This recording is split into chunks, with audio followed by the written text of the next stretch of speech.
What is up, everybody out there, you denizens of podcast land? Yes, it is time, Sports Frenzy 2.0 back for your weekly fix of politically incorrect sports commentary.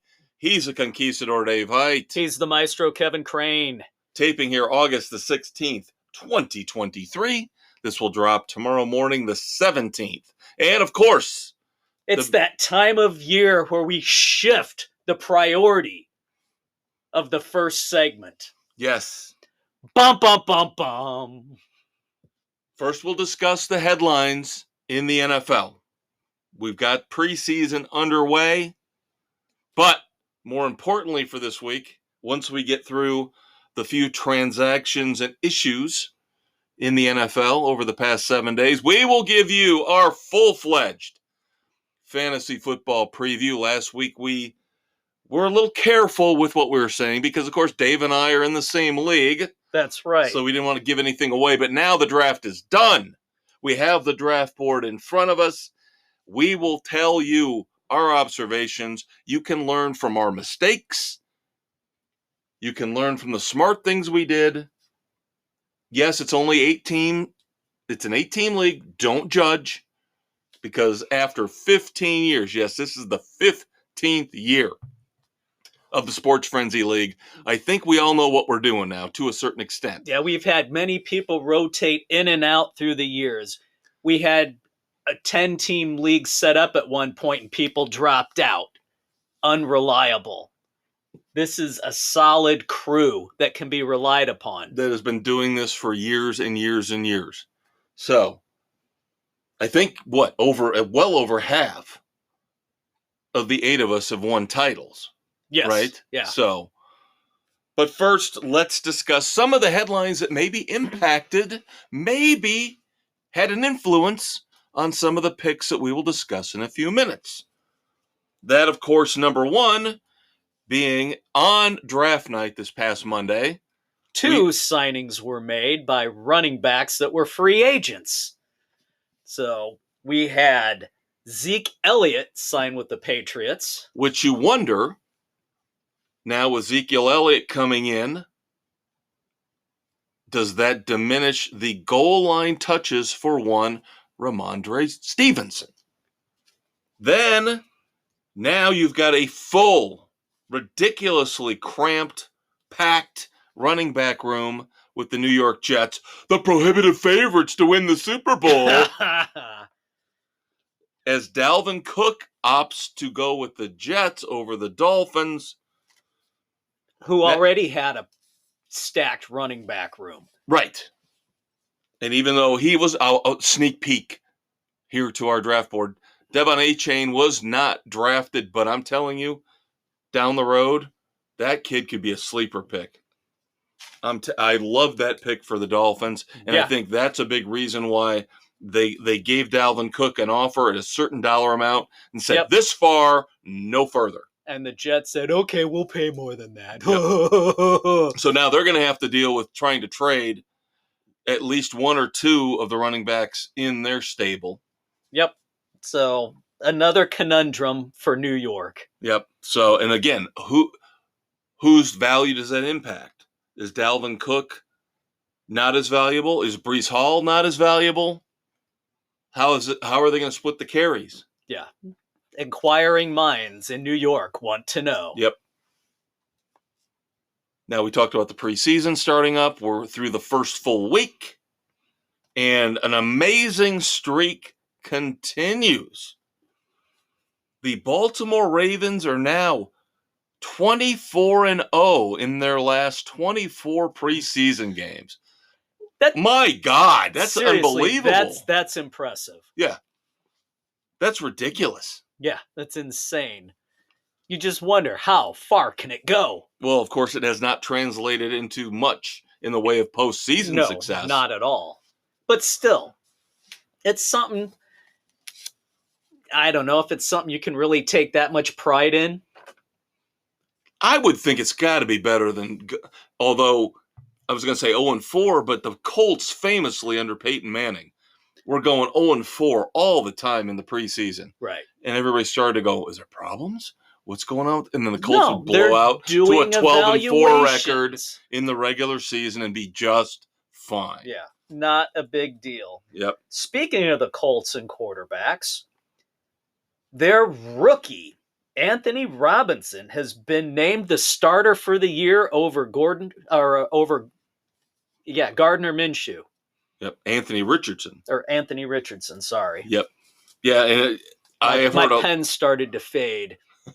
because you got one of those fancy little technological tablets there you write on instead of good old-fashioned pen and paper. That's Kill a right. couple trees, Dave. Join me. Jump in the water's fine. Yeah. Already hearing pushback on this. Already hearing a lot of the know-it-alls, the pundits in the NFL media pushing back on this, saying, why not let Gardner Minshew play the first month or two and see where it goes? We're already seeing this has Irsay written all over it. Yeah, because this is what the critics are saying, is that this is purely for ticket sales. Yeah. Because they don't think they'll sell as many tickets with Gardner Minshew under center as they will with the stud, young, top draft pick. I'm telling you, we're going to see some ugly football from these top quarterbacks because C.J. Stroud looked awful in his first week with the Texans. I heard Bryce Young didn't look good with the Panthers. Nope. You get what you get. As much as I despise, and everybody knows this, Aaron Rodgers, the fact that he sat for years behind Brett Favre did nothing but make him a better quarterback. A douchebag of a human being, for sure. But it made him a better quarterback. But a better quarterback. Now, we'll see if sitting behind Mr. Rodgers did anything for Jordan Love. I'm hearing good things about Jordan Love. I am. So, I still think will they catch lightning in a bottle for a third straight quarterback? Oh, I don't think he's going to be in that stratosphere with Favre and Rodgers, but I think they should be happy with competent and a good starter for the next 4 or 5 years, maybe. There you go. That's all they could hope for at this point.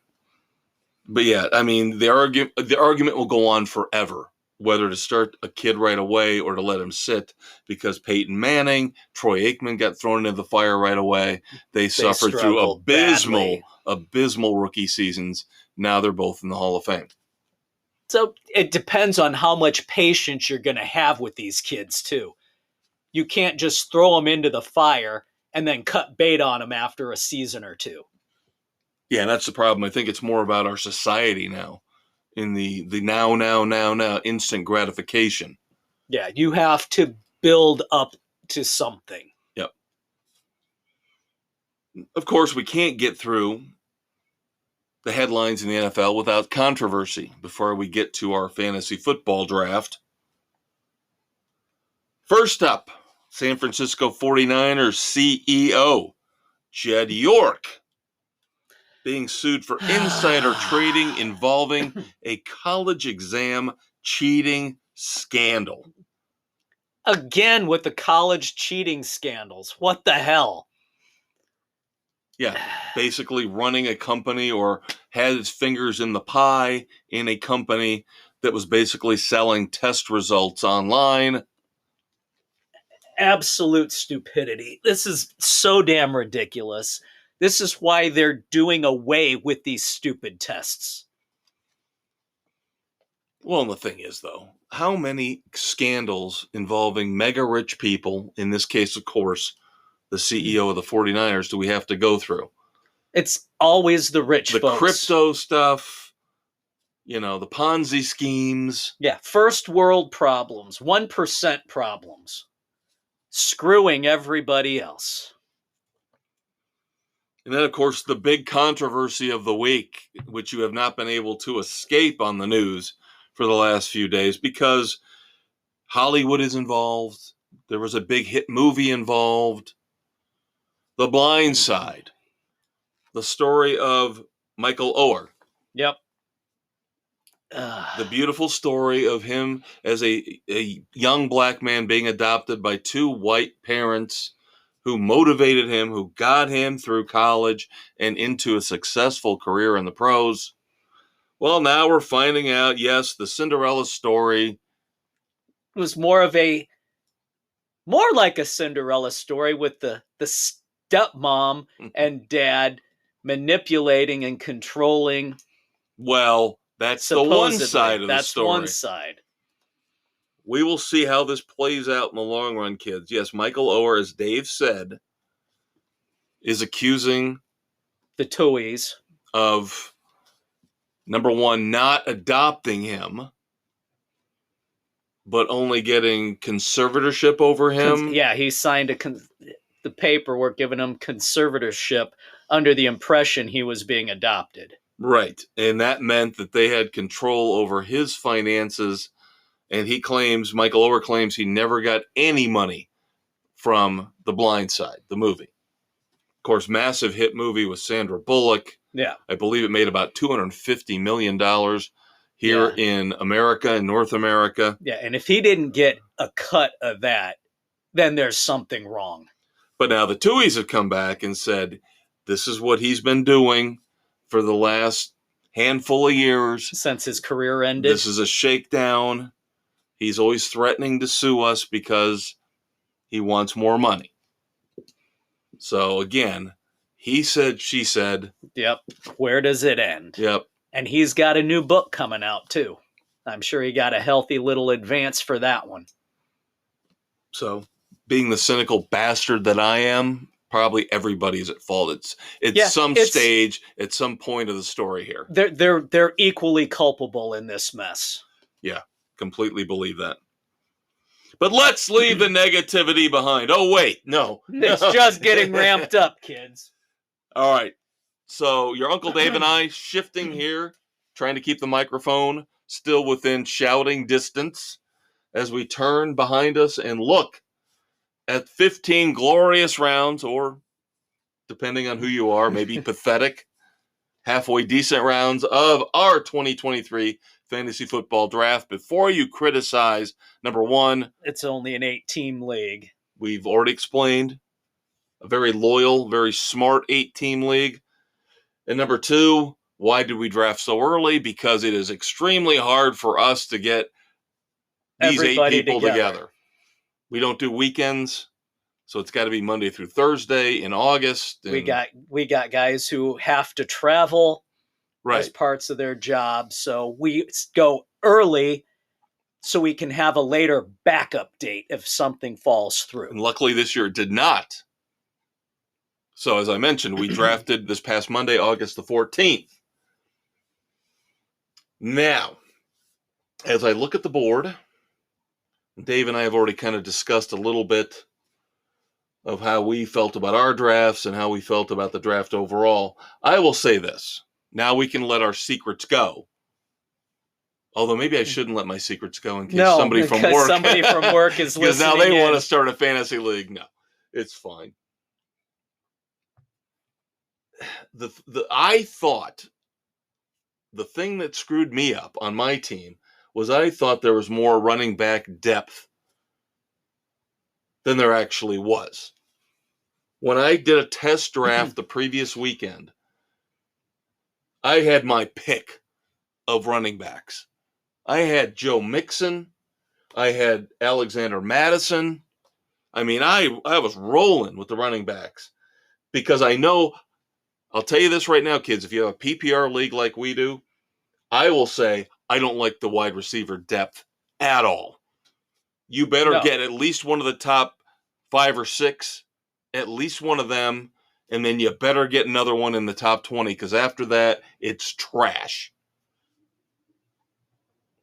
Because I don't even like any of my receivers after my first one. I got Tyreek Hill in the first round. I picked 7th out of the 8th. The rest of them, I'm hoping 2 of them pan out. Let's put it that way. I've got Chris Olave, Brandon Ayuk, Brandon Cooks, Kadarius Toney, and Terry McLaurin. Yep. I've got to have at least 2 of them pan out. Yeah. I took 2 in the first 4 rounds. So first round I picked running back Austin Eckler. Then Great pick. Yeah. Great pick. Then picked up Devontae Adams in the second round, and then Devonta Smith in the fourth. And in between, I got Mr. Hurts as my quarterback. And I like that pick a lot, too. I do. And I was just glad that when it came back around, I still had Joe Burrow as an option. Because to me, he was about the last good one left. I mean, for fantasy numbers. Yeah, I wouldn't have minded having Justin Herbert, who went, I think, about 8 or 9 picks later. The thing is, our number 1 pick went to Doug, and Doug, as always, will throw curveballs at us. Yes. He's a brand new grandpa, sweetest guy in the world, but sometimes he does some things. So Dave gets Austin Eckler with the 4th pick in the first round. Why? Because Doug led off by taking Saquon Barkley. The first round was very bizarre. Let's put it that way.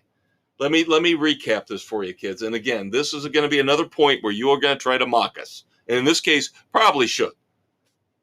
So Doug takes Saquon Barkley ahead of Austin Eckler, ahead of Christian McCaffrey, ahead of Justin Jefferson. Nick, smartly at number 2, takes Justin Jefferson. No brainer. Obviously, I wish I would have taken the second pick. It came down, we do the choose 4 pick slot. Yes. And I had a choice at the end between picking 2nd or picking 7th. And I decided to opt with 7. If I'd known Justin Jefferson was going to be there at 2, I would have taken 2. But then Sam, because he's got a man crush on Patrick Mahomes, yes, never take a quarterback in the first round unless your name is Sam. Takes Patrick Mahomes, so then that lets Austin Eckler fall to me. Then things settled down a little bit more, where we had Jamar Chase go 5th to Aaron. Bill asking us, is something wrong with Christian McCaffrey? And we're like, not yet. Not yet. He's the China doll. Something will be at some point this season. So Bill takes him at 6. I was kind of hoping he would have doubts. Yeah. And I would have taken him at 7. As I mentioned, I get Tyreek Hill at 7. And then Jen on the Serpentine at the end takes Josh Allen because she's got a crush on Josh Allen. The Bills are her team. And then takes a little bit of a gamble, although 4th running back picked. We'll see Bijan Robinson with the Falcons. Yep. So then, of course, we go through and we'll tell you about the highlights. Yep. As Aaron was sitting there, lo and behold, as he's ready to pick, he sees Dalvin Cook. Well, he took Dalvin Cook knowing he was going to get signed at some point. He had just been signed. He had just been signed. Literally minutes before we started the draft, the news broke that Dalvin Cook had been signed by the Jets. And the thing is, if you look at Nick's team, Nick took Breece Hall. Right. And then I think the news broke. And then that's when Aaron jumped on Dalvin Cook in the 7th round. Yeah, 3 rounds later. Whereas Nick took Breece Hall in the 4th round. So it's going to happen. Doesn't matter when you draft. Doesn't matter if you draft early in the month. Doesn't matter if you draft late in the month. Something like this is going to happen. And then again, just before he picked in the, 13th round, he saw the news broke that Zeke Elliott signed with the Jets, so he jumped on Zeke. Yep. And again, screwing Nick, because Nick also in the 7th round drafted Ramondre Stevenson of the Patriots. So those two had a nice little battle going. Yes. With breaking headlines. Now, I will say, I don't normally like to do this. Critique the drafts. No, critiquing my draft. I'm not going to critique everybody else's draft. That's not right. That's not fair. I'm over that. I'm sure I've done it in the past, but I'm a kindler, gentler maestro now than my older age. No, I'm going to critique my own draft and say, I don't think I've ever drafted a tight end as high as I did But Travis It's- Kelce was sitting out there, second pick of the second round. I figured, again, plug and play. I don't have to, unless he you gets don't injured. have to worry. Right. And then I did the same thing with defense. In the sixth round, I was the first one to pull the trigger on a defense. San Francisco, to me, far and away, the best defense. They were great for me last year. Plug and play, let it go. Now, of course, maybe that hurt me. Again, I'm whining about the depth at running backs. I let a lot of good running backs slide by. At that point, I only had Tony Pollard. Yeah. Because you lost Najee Harris, Jamar Gibbs. Now, Najee Harris, I wasn't going to pick him because he screwed me last year. Yeah, Cam Akers, Ramondre Stevenson, Damian Pierce. Oh, no, those were after. Oh, yeah, the after. No, those are all before I picked. Yeah. My second. Yeah. They were after San Francisco. Right. But before I picked my second. Now, I don't have a problem with my second. I'm telling you, I got two sleeper picks that I love, love, love. Alexander Mattison was my second running back from the Vikings. That man is going to be a stud. I'm telling you, with no Dalvin Cook now, he's the man in Minnesota. And then, God help me, I picked a second tight end because Evan Ingram, I don't understand why he's ranked so low after the year he had last year. He's solid. I might actually play two tight ends this year. In the flex, I might play a second tight end instead of playing a third running back or a third wide receiver. Some of the other things, just observations here. In terms of backup quarterbacks, I think a backup quarterback is extremely important. I will say I got the last good one. Well, no, I guess not, because Dak Prescott, I can't believe Dak Prescott slipped to the 13th round. I got Daniel Jones in the 11th. Yeah, I took don't take it the wrong way, but I would never have taken Russell Wilson. I'm banking on Peyton getting things right in that organization. Never. And Doug taking Brock Purdy. Are you freaking kidding me? I love the guy. I'm rooting for him, but as a fantasy quarterback? No.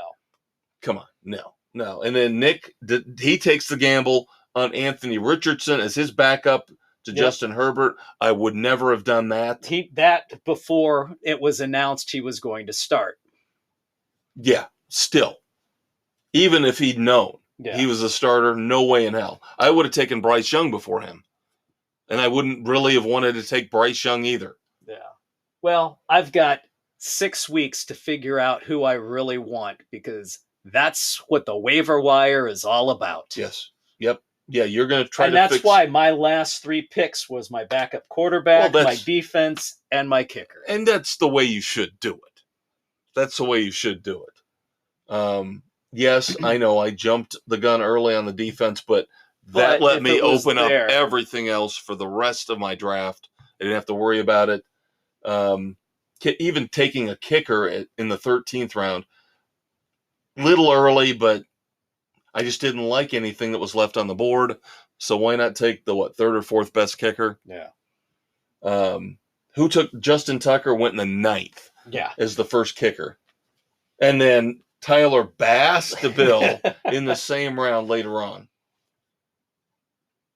Just I don't know.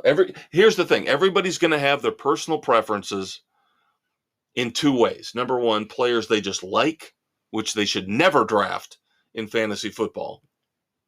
But players that if they think like I did, I'll take the risk with Madison, I'll take the risk with Ingram. Other people might look at me and go, "You're crazy." I don't like them. Well, I think they're going to be good fantasy sleepers this year. Well, when I picked Pacheco for Kansas City, everybody asked me, "Who the hell is that?" You should not beat yourself up. Up. He is their main guy. And the way he played in the Super Bowl showed what he's capable of. I had him penciled in a little further down if I could get him towards the middle of the draft. No, I think you're beating yourself up over that pick. You should not. I think that was a fine pick. I don't have a problem with that pick at all. There's many other picks out there that are like, yeah. Yeah. And, of course, Dave, screws me the one time. Thought I was going to get through the draft without getting hosed. Dave got, I was hoping in the 11th round that George Pickens would swing back to me. No. But no, Dave got him 3 picks before I got to draft. So I had to go with Daniel Jones as my backup quarterback.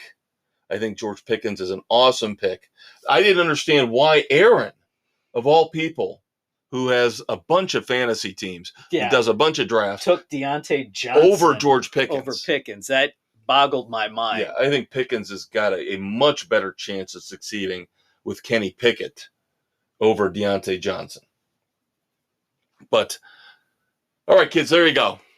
Give you a little insight into what we were thinking when we drafted, what we did, what we didn't do, learn from our mistakes, learn the lessons. And let's face it, you can have the greatest plan ever. Injuries will screw you. No, as soon as the draft starts, it's blown up. Well, I'm saying after the draft, you're still going to have to, like you said, get on the waiver wire, adjust, be flexible.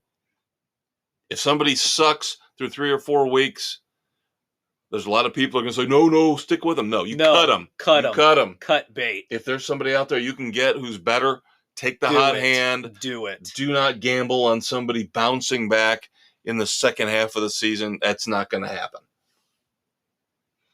But, yeah, I would say this is not my favorite team I've ever drafted, but not my worst. Kind of in the middle. Yeah. Kind of in the middle. It's halfway decent. But, again, how will I adjust? How will you adjust? How will the other 6 members of the Sports Frenzy panel adjust? Well, we know Doug won't, but no. The other 7. Everybody else tends to play the waivers quite frequently. Yep. It had to kill Doug that he couldn't get Justin Fields. I'm surprised. Oh, I know. I thought he might go 1 to 2nd or 3rd. Yeah, Doug had the last pick in the 2nd round, first pick in the 3rd. Fields was sitting out there. I thought for sure Doug would take him. And I think Doug's got a thing for Cole Kmet. Yeah, I think so. 8th round, Cole. Again, I know I'm going nutsy cuckoo over Evan Ingram, but look who went after Cole Kmet, kids. Dave took Kyle Pitts. I took Pitts before Kmet. Aaron took. Okay, so that was swinging around. Okay, so the Serpentine, but still, I still think Evan Ingram's going to be better than Cole Kmet. Yep. Arguably, Pat Freiermuth is going to be better than Cole Kmet. Now, do I hope Kmet plays up to the contract extension? Absolutely. Do I think he will?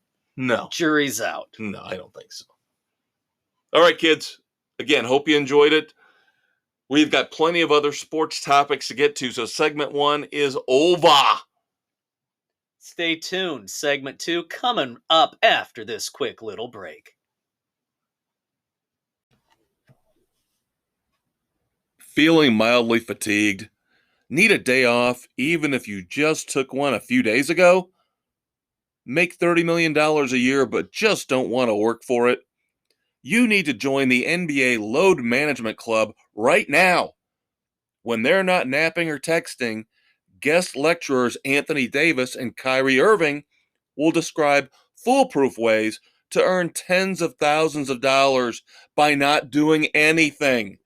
Sports Frenzy 2.0, available on Spotify, Google, Radio Public, Pocket Casts, and wherever you listen to your favorite podcasts, is currently negotiating with LeBron James to bring his popular How to Make the Hall of Fame Without Really Trying webinar live and in person to the Load Management Club. Thanks again to Sports Frenzy 2.0 and all you apathetic fans out there for making us a success. Ho ho, segment 2 of Sports Frenzy 2.0, here recording Wednesday, August 16th, 2023, dropping on Thursday, the 17th. Here we are getting ready to talk baseball on Spotify, Google, Radio Public, Pocket Cast, Amazon, Audible, iHeartRadio, Apple, Overcast, CastBox, and Stitcher for just a few more weeks. Yep. Literally, I think next week is the last one where we can actually officially list them. because then the following week they're going to be done. They're going to be done. So my heart is broken for losing Stitcher. Wherefore art thou, Stitcher? All right, baseball. I don't know if there's a ton to talk about here. You know, we got our teams. We'll discuss them. Couple of headlines. Wow, the Rays taking a beating in this last week. Yeah, we mentioned last week that they were shutting down their ace in the pitching rotation. Yeah, now Shane McClanahan. Tommy John surgery. Yep. Is what he has to go through. And then controversy around Wander Franco. And we still don't know the full story, but it sounds really bad. Yeah, there's social media posts of him with his arm around a young lady who's supposedly under 18, and he's kissing her on the cheek. Okay, I had not heard that. That's one of the reports I had read. So they're trying to investigate the relationship. So Franco's 22. How old is she? But it all right. If what she's 17, it's a 5-year difference. But here's the thing. He's kissing her on the cheek. Exactly. He's Maybe not she sticking was a his fan. hands down her shirt or her pants. No, I don't know what the hell's going on. That's one report I read. There's no picture. Everything has been taken down. So nobody knows what the hell's really going on at this point. Well, that's the thing. We have been kept in the dark on this whole situation. All we've heard is Wander Franco is being investigated. He's on the restricted list. The Dominican Republic is investigating him for something. And then when I heard that, I'm like, okay, this is very, very bad. Yeah, this is... But I had not heard about this picture. If this is the only thing they're going on, they better have more than this. They better have more than this. More. Because if this is all they've got, that's horseshit. Yeah, they're really hush-hush with this. There had better be more than just this picture. But yes, social media posts, once again, get a high-profile athlete or celebrity in trouble. What have I been saying for the last how many years? Social media, the downfall of civilization. Yes, I agree completely. And damn you, Ted Turner, to hell for creating the 24-hour news cycle, you son of a bitch. We've got the Phillies recently acquired Michael Lorenzen throwing a no-hitter last week when we were taping. Yep. On the 9th of August, he throws a no-hitter. They kept him out there for, I believe, right around 130 pitches. Oof. Which you never hear anymore. No. Never. No. Because of what happened years ago with Johan Santana with the Mets, where they let him stay out there forever. And he was never the same after that. Never, ever the same. The Los Angeles Dodgers in the middle of a ridiculous hot streak. Good Lord. Also retired number 34 in honor of one Fernando Valenzuela. Good for him. So what's next? The Tigers going to retire Mark Fidrich's jersey? The bird. I mean, I'm not saying I understand the importance of the myth of Fernando Valenzuela, and he was a good pitcher for a couple years. Yeah. But come on, we're getting to the point now. We're going to retire everybody's freaking number. You're gonna have to start seeing triple digits on guys' jerseys. And the first team that's gonna have to do it's the Yankees. Yeah. Although the way they're playing, not for a while. Not for a while. Because they're not going to be retiring anybody's jersey anytime soon. I love seeing the Yankees at 500. God, that just makes me so happy. In last place in the AL East. It's a beautiful thing. So now, before we disparage other teams, we should talk about ours. Yes, I need to disparage my own team. I need to disparage your team. Yeah, the bastards hosed me last night. This week for our baseball picks, The Cubs are playing the Sox and the Royals. Should have been an easy sweep for both teams. But no, the Cubs have to blow it and let the Sox win game 1 of their little series. Yeah, and of course, over the weekend, the Sox your get Sox, swept by the Brewers. Yeah, couldn't help out the Cubs. Oh, they tried to win, but their bullpen and everybody let them down as usual. So the Sox sitting in 4th in the abysmal AL Central, 14.5 back at 48 and 72. 100 losses? It's potential. You're looking at 100 losses? For a team that was supposed to have run away with the Central? I mean, we know the Royals and the A's are going to lose 100. Yeah. The Rockies could lose 100. After that, it's a crapshoot. It's a crapshoot.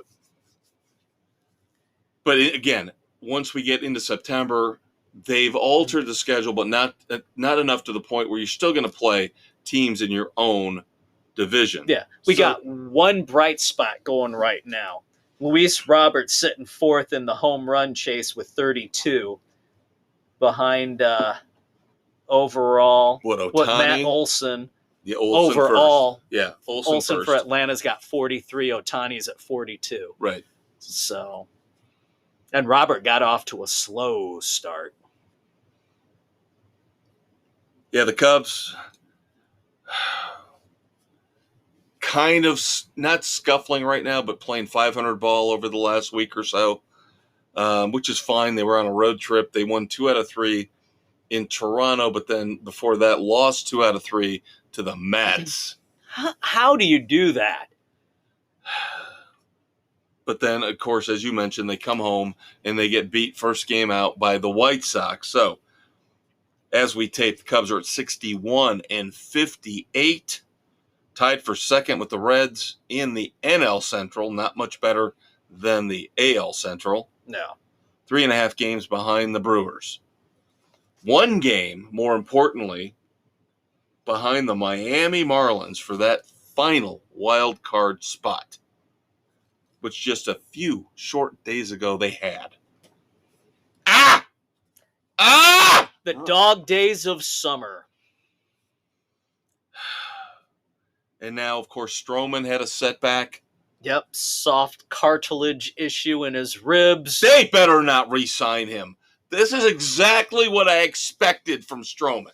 See, now knowing his history, he has little pockets, little moments, half seasons where he looks phenomenal, but you cannot depend. Max Scherzer, for the awful year he supposedly had for the Mets, between the Mets and the Rangers, he's going to end up leading the majors in wins by the time he's done this year, combined with the Mets and the Rangers. It's ridiculous. But he had a terrible year. And Marcus Stroman was going to win the Cy Young halfway through the season. Till his hip flared up. No, this is actually good for the Cubs for next year because his lack of durability, he's not going to get the big contract. So he shouldn't opt out. So he does have an option, but he has an option, a player option. That's why I figured he would opt out. The way he was going. Now, there's no reason for him to opt out because he's not going to get a big contract coming off of this year. He's going to need to prove himself throughout next year that he could be reliable. And that'd be fine because then the rotation stays the same because we still have Tyone, Hendricks, Stroman, and Steele. Yep. Which I'd be fine. And then give the money to Bellinger, try to sign him since he's, to me, proven himself. Now, am I giving him $30 million a year? No. But if he wants a 3-year deal at $60, $65 million, I'd give it to him. Yeah. Because the Hayward money finally comes off for the most part. There's still a deferred $5 million next year. For the love of God. I know. It's like the Bobby Bonilla thing. It's the gift that keeps on giving. It'll never go away. It's the thing that would not die. All right, that's it for baseball, kids. There's not enough to continue. Yeah, I mean, other than this, the Orioles are still playing well. the Rangers, the Astros. I mean, nothing has really shifted or changed that much where we need to get into it this week. No, not at all. So let's move on to the big story in college football, which is the rejection by the NCAA of Jim Harbaugh's 4-game suspension. Now things get ugly. Yes, it does. Because it ain't about a hot dog, kids. As the NCAA says, what did he really do with how many violations were there that we don't know about? And why? Because we're going to get to the AP poll that just came out here in a few minutes. Why is the AP poll still ranking Michigan so high, knowing this black cloud is looming over that program? Well, they're saying that the hearing's not going to take place until after the first of the year. So he's probably going to be coaching this entire season. And then he can retire before everything breaks. Or go to the pros. Yeah, see, so he's going to fall ass backwards out of everything. I know his tenure started out rough, and then he finally brought the program up to where he was promising them he could take them. He finally did. Didn't get a national championship. I mean, you got the Alabama-Georgia SEC roadblock there. Right. But next to them, he was probably the best program along with Clemson. Rolling. But yeah, we talked about now. And we talked about not just with now the latest issues with the recruiting stuff, but he was flirting with the Vikings on recruiting day last year. Yeah. So did he know something was coming down the line? Or maybe he's not the oh shucks, I'm wearing my khaki Dockers all the time type of guy, and maybe he's an asshole like a Rick Pitino or a Bob Huggins. Maybe there's skeletons in the closet we don't know about.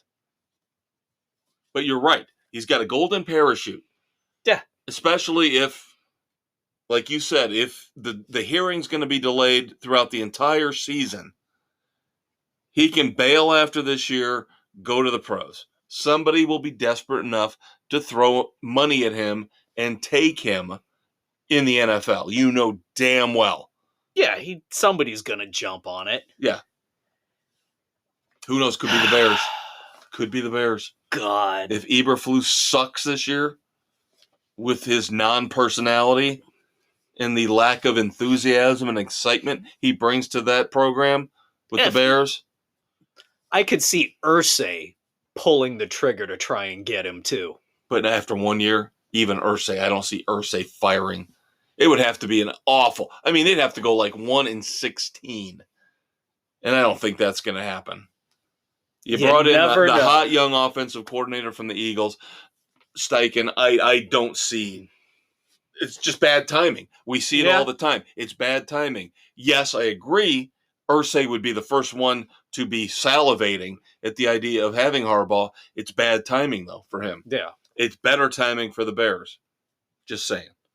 Now, of course, the Bears, being the cheap asses that they are, wouldn't do it. No, they'll go with the assistant defensive coordinator for Northwestern before they'd go with Jim Harbaugh. Because that's the kind of wonderful organization we root for. Yeah. That's Chicago sports in a nutshell. As I mentioned, the AP poll came out. We had the coaches' poll results last week. This week, it's the AP poll. Nothing. Again, I don't know why we have to have all these goddamn polls because they're all the same. Notre Dame 13th last week. They're 13th this week. Why do we even do it preseason? It's all bullshit.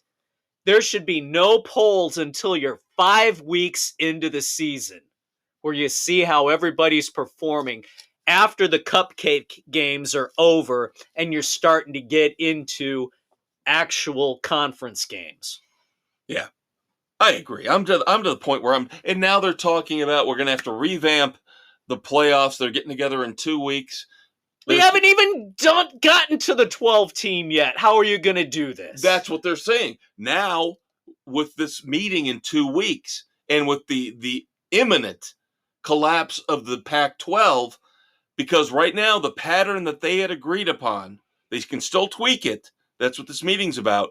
The agreement was 6-6. 6 champions from the top 6 conferences and 6 At wild large. cards. Whatever you want to call them. Now, are they going to shift it to 5-7? And now I'm hearing pushback is coming from the Big Ten and the SEC saying they want just the best 12. And that's going to squeeze out all the other schools. That's bullshit. You'll never get a Mountain West team in. You'll never get anybody outside of the 4 remaining big conferences. Out of the main conferences in Division 1, you take all the champions from all the conferences. Screw everything else. No, they're never, ever, ever going to do that, and you know that. No, they're not. No, because that makes the most sense. They're not going to take the champion from the Big Sky. They're not going to take the champion from the MAC. But now their hand is forced with the collapse of the Pac-12. So maybe they take the Mountain West champion. You don't take 4 teams out of the Big Ten. You don't take 4 teams out of the fucking SEC. That's you what don't they take want. 4 teams out of the ACC or the Big 12. Fuck that. That's what they want. I know that's what they want. You want the big money boys wanting to step up. Said what the scenario is they want. Absolutely not. Although, I will say this. The Big Ten and the SEC would say, fuck the ACC and fuck the Big 12. We want 6-6-2-2. Yeah, screw 5-5. Yeah. Whatever. Yeah, they just want all their teams considered and screw the rest. They don't care about the health of college football. People don't want to see all the damn rematches in the playoffs that you had in the regular season. We're sick of that shit. And by the way, I do actually serve as an accountant in my real life job. I do math really well, obviously. As I said, 6-6-2-2 equals 12. Yeah. And I speak real pretty, too. 4-4-2-2. Oh, Jesus. Yeah, that's a shining moment in my life I'll never get back. 4-4-2-2. You guys know what I'm getting at. You know it. Stop being fault finders. You know what my point was. But yeah, we'll see in this meeting in 2 weeks. Oh my God, it's going to be a cluster. What they're going to do. I hope they go 5-7. I hope that's what they end up going with. Is the 5-7 or even a 4-8 model I could live with. But you can't just go with a free-for-all of 12 teams because then you're just going to have SEC, Big Ten, maybe a couple ACC, and a couple Big 12, and everybody else is going to get shut out. It's just going to be stupid. They made a good point in the article I read about this where they said Tulane beat USC last year, right? Yeah. Yet right now, as the preseason poll sits, Tulane is well over 10 spots below USC. How hard would it be for Tulane to fight their way up through these, again, as you said, ridiculous preseason rankings to try to get into that top 12? If there is no automatic bid for their conference. Yeah. This whole thing is just stupid. The rankings have been pathetic as far back as college football. Yeah. Ties for the championship. It is an absolute joke, the way things have always been done in college. All right, let's move on to golf. We seem to be talking a lot more golf over the last year or so. Well, that's because there's been a lot of controversy. Well, I bet you that we're talking about Phil Mickelson right now. You know, I bet you're right. How many millions and billions has he bet over the years? Well, that's the point of contention here. Story comes out, Phil Mickelson. Story comes from, of course, a professional gambler that he kind of partnered with over the years. That Phil Mickelson had bet over those 30 years $1 billion with a B. $1 billion billion. Tried to bet on the 2012 Ryder Cup, which he was participating in. Tried to drop a $400,000 bet on that. Dude, seriously, come on. You got a problem at that point. And this professional gambler that he was paired up with suggests that Mickelson lost as much as $100 million betting. But if he bet $1 billion and only lost $100 million, must have done pretty good. He's not doing bad. Now, is the $100 million his overall losses? Is he down $100 million? Because maybe that's why he had to take the Live Golf money. Maybe he had the Live Golf money to pay off to. If he lost $100 million, I know. I was thinking the same thing, the same exact thing. If you lost that much money, Phil, if you're in the hole over 30 years, $100 million, you got some serious fucking problems and need to reevaluate your life choices. Yeah, and you guys can go look up the article. I won't get into much more detail on it, but it details how much he was betting on all sports, baseball, football, and it sounds like he is a problem gambler. Let's put it that way. He has a problem. He is addicted to gambling. Yeah. Based on what I read in this article. The boy's got issues. Fallout continues at ESPN. After settling a lawsuit against the mothership, Sage Steele says, "See ya! Peace I'm out, bitches." And of course, she says, "I would like to now be able to exercise my First Amendment rights." Shocking that ESPN and the Mouse House, the rat, would not let her speak her mind because they love to squash certain opinions while emphasizing certain others. Yeah. First Amendment, asshats. Speaking of First Amendment, I guess you can say whatever you want about your owner, the guy who's signing your paychecks, wherever you want, because James Harden, of course, we love James Harden here on this show. Lazy, can't perform in the playoffs, but somehow gets traded from town to town to city, making millions upon millions upon millions. And then after games, goes out to strip clubs, drinks, shows up at practice out of shape, lazy, doesn't care, overweight. Well, now that the Philadelphia 76ers have withdrawn James Harden from the trade market, because obviously nobody wants his stupid ass. There was one team that wanted him, and because there was no leverage, right, there was no other team that wanted him. The Clippers were the one team that was wanted to trade for him. But they were offering, basically peanuts. A bag of, literally peanuts, a bag of Alpo and some peanuts. And of course, Daryl Morey, the owner of the 76ers, said, well, I'm not that dumb. I'm dumb enough to have traded for this guy, but I'm not so dumb as to give him away for nothing. Withdraws James Harden from the trade market. So, James Harden comes out and calls Daryl Morey a liar. And I believe this actually happened in China. Yeah, he was over in China. Gee, again. NBA in China. What's the difference with Live Golf? Yep.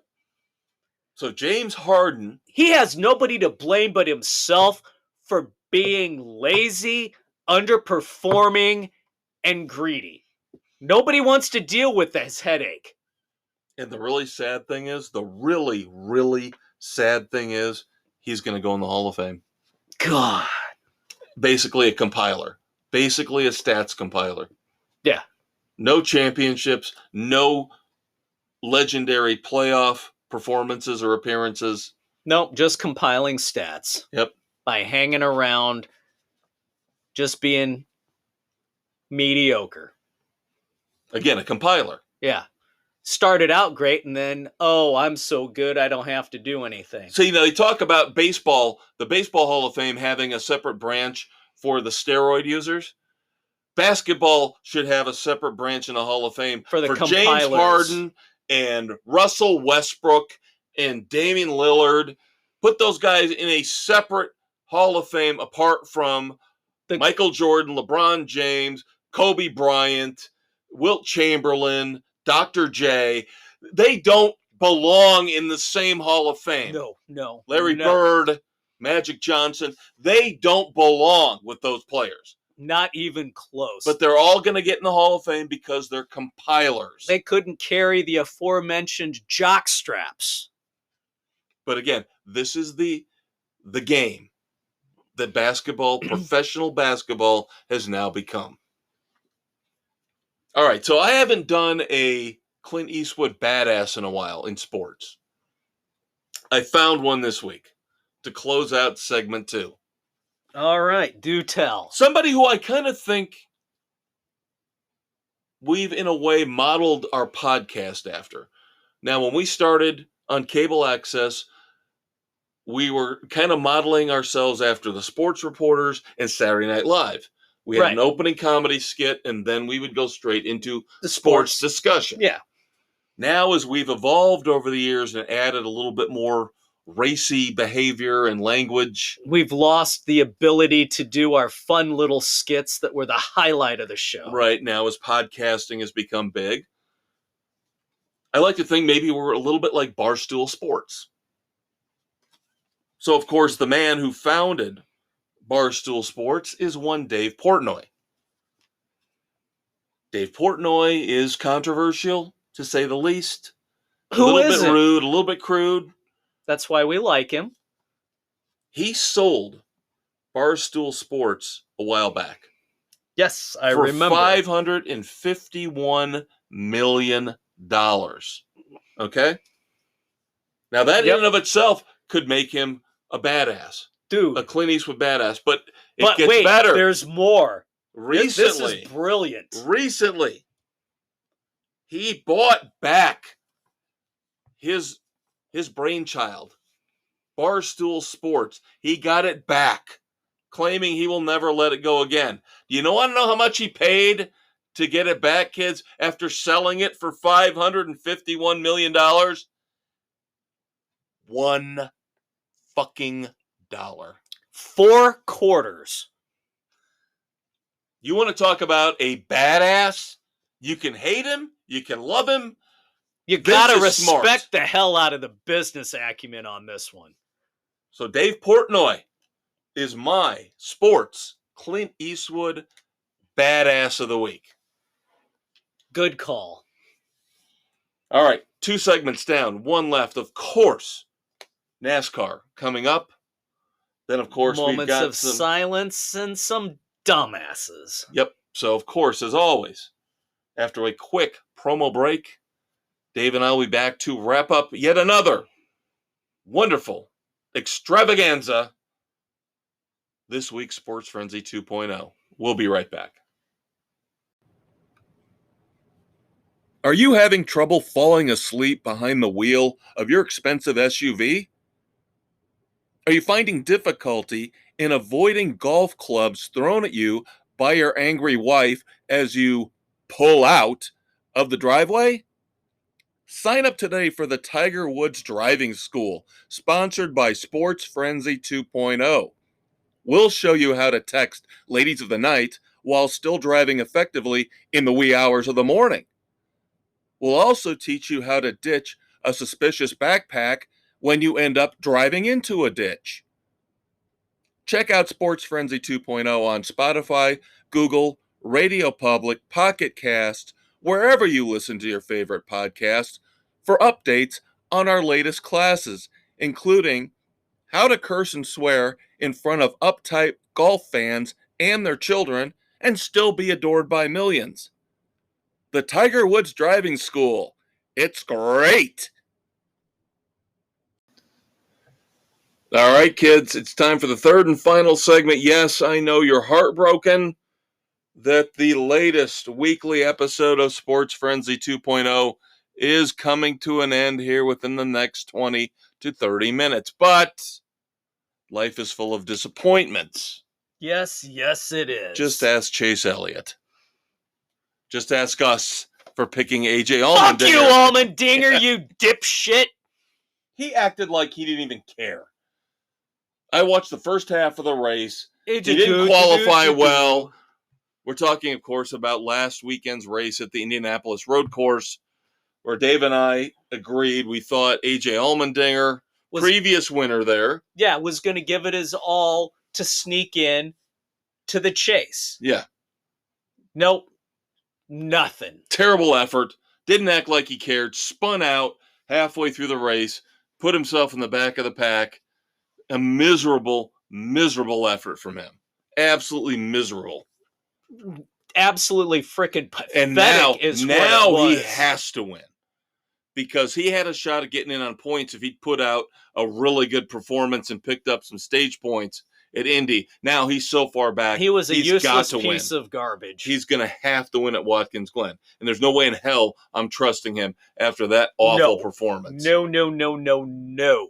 But we will recap that race outside of our bitterness for A.J. Allmendinger, give you some headlines, and then we will pick the penultimate race of the regular season for the Cup boys in NASCAR. Pole for the Indianapolis Road Course went to one Daniel Suarez.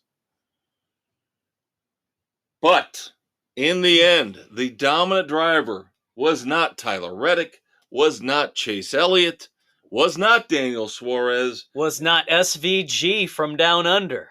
Although he ran really well. Not a bad showing. We'll have more on him in a minute. Michael McDowell, who recently, you could say it was a good thing, you can say it was a bad thing, had his contract option picked up. Yep, front row, keeping him around for next year. So what does he do? He rewards them and himself by going out and getting this win in a pretty damn dominant way. So he is in the playoffs now. So we have, by my count, 13 winners. Shane Van Gisbergen does not count. Right, since he's not running a full season. Right, so you've got 3 guys in on points right now. You have Kevin Harvick, Brad Keselowski, and Bubba Wallace is now the one on the bubble. Yep. Waiting for the results coming out of Watkins Glen. And of course, Bubba Wallace does not usually run road courses very well. He put up a decent effort here at Indianapolis. He stayed out of trouble. Everybody in front of him did better than A.J. Allmendinger. Exactly. I mean, Joey Logano was almost a one-man wrecking crew in that race. He was an absolute disaster on the road course. Yep. And, of course, we had a panel member that picked him, so that did not go well. We're still looking at 3 of our 8 panel members with 2 races to go on the outside looking in, so we're still debating possibly changing the rules for next year. Not this year. Not this year. I still don't like this, though. I got to be honest with you. I still don't like it. There are always losers in life. There are winners and there are losers. In this case, we have 3 losers. But we have a way to counter that. I know. Reward the winners. Without punishing the losers. We have a way to counter any potential changes. And of course, Dave and I, who've been running this ship for 30 years, will figure it out. We always do, because we should be running everything in the world anyway. Damn Skippy! All right. We mentioned Shane Van Gisbergen. Officially released from his contract today. Trackhouse on the verge of signing him full-time for next year. For that a full will be cup interesting. Run. That could be fun. A 3-car team for Trackhouse. Yep, he won the Chicago Street Course race, and he finished in the top 10 here at our last race at the Indy Road Course. Yep, released from his supercar contract. Yep. So, yeah, very interesting. I think he liked NASCAR rules where you're allowed to use your bumper to shift people out of the way, which is illegal in supercar. You can side bump, but you can't use the front bumper. He'll be a nice, welcome addition. He will. I like the thought of that. Bring more of an international flair.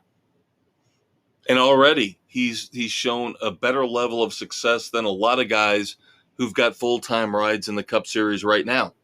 Absolutely. Speaking of which, I still have not got firm 100% confirmation on this. I know you're going to say you have it, but we talked about the controversy with Noah Gragson. I still have not seen 100% for sure that he's been released. He asked for his release, but I don't know. I've seen contradictory stories. You'll see some that say he has been released, others that say no, that's never been confirmed by Legacy. I don't know. Well, we'll figure it out at some point. William Byron did not have a great weekend at Indianapolis. No. Failed inspection 3 times, which basically meant he lost his crew chief, lost pit selection, had to start at the back, and serve a pass-through penalty. Boo-hoo-hoo. So William Byron, who's locked into the chase. More issues from Hendrick not being able to get through an inspection and having some issues?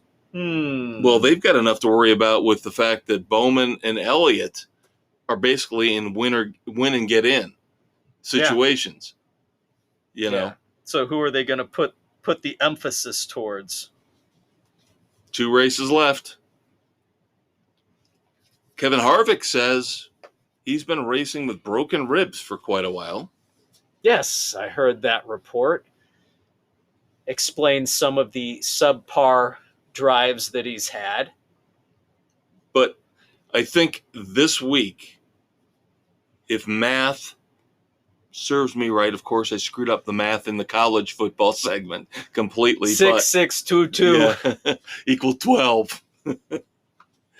But I think if he can survive this weekend, somebody new doesn't win, he's in. Let's put it that way. Somebody new does not win, he's in. Or if somebody new does win, he has to put up some points. Right. And then Bubba Wallace gets to be the one on the outside looking in. Yep. And of course. So pretty much Harvick has to finish ahead of Bubba. And then Keselowski's the meat in that sandwich. Yeah. There's an ugly thought. That's not pretty. Not pretty at all. All right, real quick, before we move on to race 25 of the Cup Series, we've got to talk about SRX, their penultimate race for this 6-race season. Yep. And number one, shame on ESPN.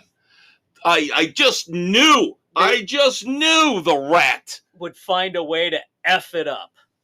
They should have stayed on Saturday night with CBS. Coverage broke from ESPN2 to ESPN1 after they were already into the second heat race. So if you had it set on your DVRs like some of us did, you did not get the beginning of the Eldora race, the SRX 5th race of the season. The first one of the year on dirt. Oh, ESPN Thursday Night Thunder's back, multi-year deal. Blah, blah, blah, except if we have overage. Yes. Why didn't they move the other coverage to and I won't come in your mouth, all that great stuff. Yeah. Jesus, God. So I turn on the DVR, and they're already into the second heat race. They're saying Tony Stewart won the first one. The second one, they're saying he's in the lead after starting 7th.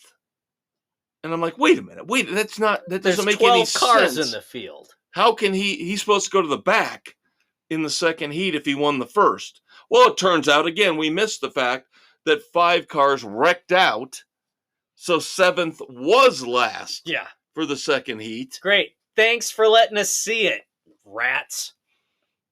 And then, of course, He ends up dominating the night, winning the feature, which you would expect at Eldora. Which is the track he owns, and he pretty much grew up running dirt. So I don't want to take away from Tony Stewart's dominant weekend, but again, it would have been nice to have seen it ESPN in its entirety. Barely acknowledges the fact they have SRX on in the first year of the deal. Yeah, no coverage on the website at all. No link.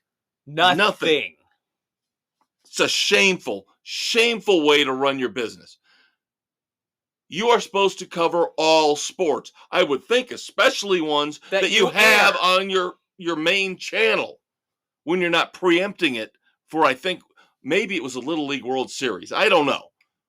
But if you don't cover all the sports with some level of equality, you're not a sports network. You're a biased network only covering those sports that give you money. You're starting to sound like a goddamn politician, ESPN. Just remember, it was auto racing and the fringe sports that made you what you are. Great point.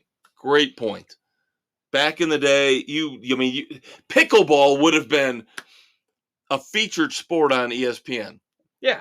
I mean, they had the lowest tiered that they came in.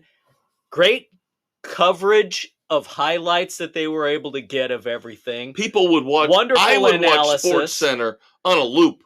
Yeah. I would watch it over and over again. They had great coverage on it. Good luck with Sports Center now. SVP. God, he's overrated so irritating. Piece of... So irritating. Sorry, didn't mean to turn this SRX update into a rant about ESPN, but... if the shoe fits. Yep.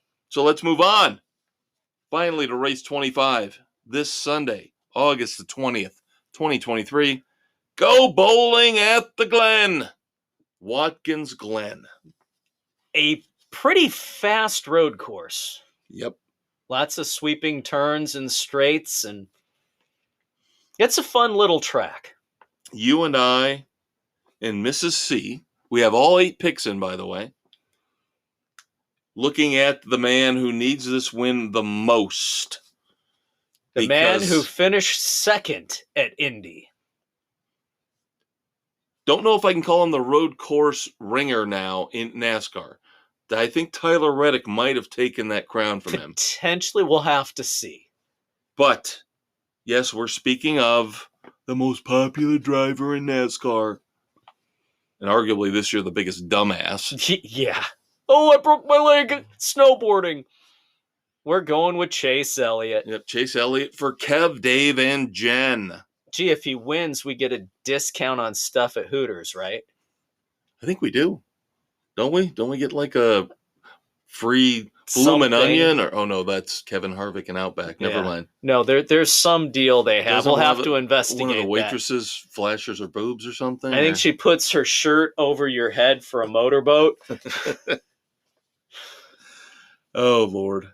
Yeah, once we get to the weekend segment, I got to talk about that motorboating. Sam, as well as Nick, are going with the aforementioned Tyler Reddick. Can't argue with that pick. No. Bill and Doug, another solid pick for them. They are going with Martin Truex Jr. Another good road racer. And then Aaron, Kyle Larson. So 8 good picks. Yes. 8 as opposed to last week where I had issues with a couple of picks, especially from Nick and Aaron, who needed really strong performances to get themselves into contention for our playoffs. Logano and Chastain did not come through. No. Especially Logano, as you mentioned. Yeah. And then we got, in our brilliance, we were taken down a notch with that one. It didn't hurt me as much as it hurt you, because now you're back in a little bit of the danger zone. You need a good run here from Chase Elliott. Yes, I do. Get yourself a buffer zone before the shit show that is Daytona. Yeah. All right, kids. As always, check out the Facebook page. These picks will be posted if you somehow forget them. of course, our baseball picks each and every week, and coming up in just a few short weeks, football picks each and every week. Yeah, that's going to get fun. All right, moments of silence. Shocking death in the NFL. 28 years old. I remember him as a running back for the Seattle Seahawks. Thought he showed a lot of promise, a lot of potential. Again, 28 years old, Alex Collins passes away. Tragically in a motorcycle accident. Don't know the details of how it happened, the circumstances that led up. Ran into the side of an SUV that was turning left in front of him. Don't know if the SUV didn't see him or if he was going too fast. But still, just a tragic way to go. So, thoughts and prayers to his family and friends. And then, Toronto Maple Leafs hockey legend Bobby Baun scored a winning goal in the 64 Stanley Cup playoffs. Why is that significant? He was playing on a broken ankle. This is hockey players, people. They'll play on broken ankles, torn ACLs. They gut it out when it comes down to the finals. Yeah, unfortunately, and this is not the segment where you like to hear this, but let's stay with the Toronto Maple Leafs. Terrible, terrible story again. I guess I get to be the Grim Reaper here this week in terms of younger people dying well before their time. Rodion Turner, former first-round pick of the Toronto Maple Leafs, promising prospect, dies at the age of 21 from a brain tumor. And again, this is why it sounds cheesy. Live every day. Do it if you've got the opportunity. Don't double think it. Don't overthink it. Don't have doubts. Do it, because you could end up having a brain tumor tomorrow. You could die in a motorcycle. And I'm not trying to trivialize this. This is a life lesson. This is a live your life lesson. These young gentlemen died. We are all mortals. Yes. Died too young. So much left in life. Family to have. Experiences to live through and enjoy. Go out and do it. If you've got the means, if you've got the money, if you've got the opportunity, do it. Take that trip. Ask that girl out. Ask that guy out. Do not regret the time on this earth you have, because don't believe anything you read in books or movies or see on TV shows. You're not coming back. You got one life. You have one life. Live it to its fullest. Do not be like this. Live it. Do it. No regrets. All right. Now, the inevitable pivot. Yeah, don't have enough this week in the world of sports to really do dumbass or not. No. You want to start off this week? Yeah, I have a horrible situation that should have been stopped back in 2009. I am calling out San Jose State University. Their head athletic trainer, Scott Shaw, is now finally being sentenced for inappropriately touching female athletes, Larry Nassar style. Back in 2009, 17 members of the women's swim and dive team came forward accusing him of inappropriately touching them during exams and therapy. San Jose State's HR department cleared him. 17 women accused him in 2009. he was cleared and continued to abuse these young women athletes up through 2020, when more accusations were finally taken seriously. And now he pled guilty to 2 misdemeanor charges of inappropriate contact. F the justice system for this fucking plea deal. Dumbasses in their own right.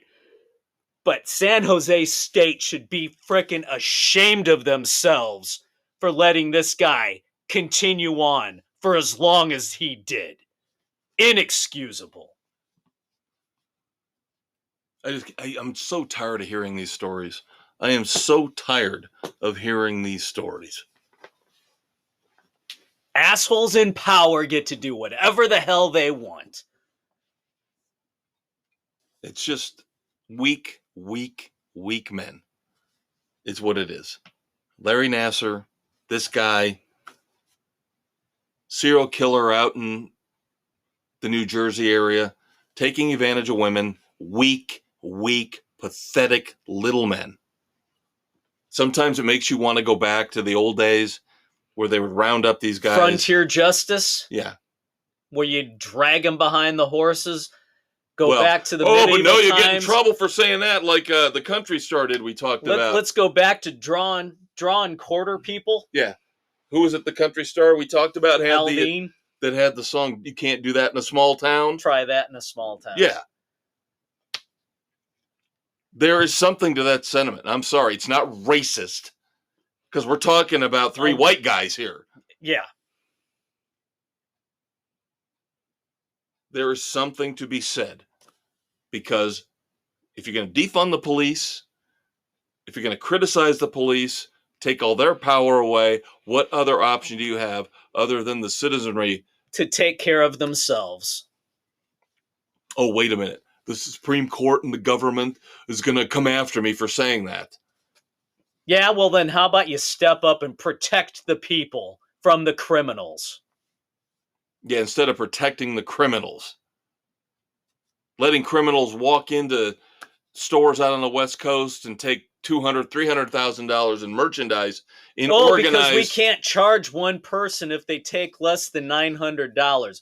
Bull fucking shit. Theft is theft. Crime is crime, and you have to pay. You fire an employee for trying to stop them. That's the worst part of it all. You fire the employee for trying to stop them, and that's happened over and over and over again in these situations. So sick of this crap. All right, let's, for a moment, get away from that. Go back to the game on the field. Now, the A's, of course, are having a borderline historically bad season. As expected. Heading eventually to Las Vegas. Looking like they're going to probably lose 120 games, 115, 120 games. Well, Luis Medina did not make things better for the A's. Now, this, I have to admit, kind of tough to talk about on a podcast because it needs the visual aid. I will describe it as best I can, but you need to watch the video. Batter hits, not a slow roller, but a decent bounced grounder just to the left. He's a right-handed pitcher, just to the left of the mound, taking him right towards first base. Easy flip to the first baseman. But no, David. Luis Medina says, nope, I got it. I'm going to take it, and I'm just going to kind of lollygag my way over. Meanwhile, the runner is going balls out. No, the runner starts out kind of jogging, thinking, oh, this is easy, and he doesn't see him flip it over, and he's just kind of strolling his way to first, so the batter kicks it into high gear at that point. Right. And, of course, what happens? Batter beats out Luis Medina. By a half a step. As he's taking his sweet-ass time on what should have been the easiest play in the book for a baseball player. Absolutely pathetic. That, you pull the damn pitcher, and he's running frickin' laps after the game. Luis Medina, you are a dumbass. That, kids, is why you always run it out. You play hard the entire game. Because you never know what the other players, the other opposing players are going to do. You force them to make a play, force them into making a possible mistake. All right. Fun to end this episode and this edition of the Red Foreman Dumbasses of the Week, because this is somebody who's always in the running for Dumbass of the Year. No, it's not LeBron James. It's not the weekend edition, so it's not Whoopi Goldberg or Joy Behar, but it's the worst umpire in baseball. That would be one Mr. Angel Hernandez. Somehow, some way, our screwed up justice system, which we were just ranting and raving about, got it right. A federal appeals court did not choose to reinstate Angel Hernandez's racial discrimination lawsuit against Major League Baseball. Nobody thinks you're awful because you're Hispanic. They think you're awful because you're awful! You're the worst umpire possibly ever! Joe West might disagree. Joe West was bad. Angel Hernandez, you're historically bad. And the fact that you have got to file lawsuit upon lawsuit, oh, it's not my fault. You're racist. No, you're just a horrible umpire. This is the kind of bullshit that makes me hate the system and everything about America.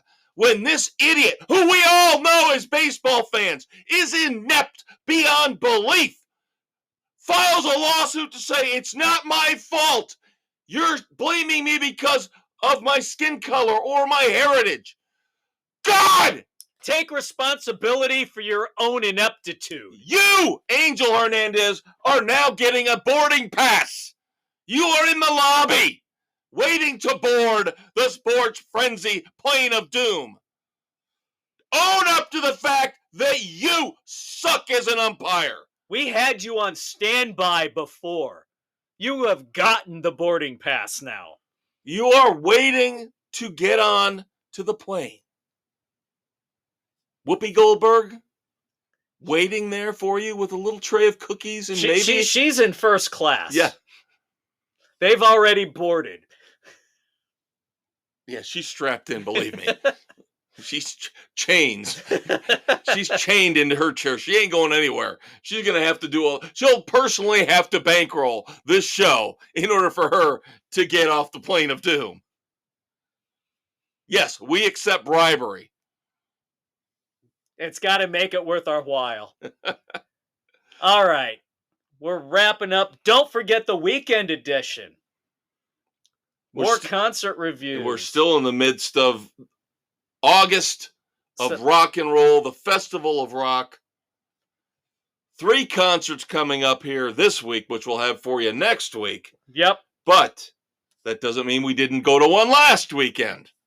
We got that for you. We're reviewing the Hive's new album. Got a review of The Last Voyage of the Demeter. And of course, we'll look back at the week that was in our favorite TV shows.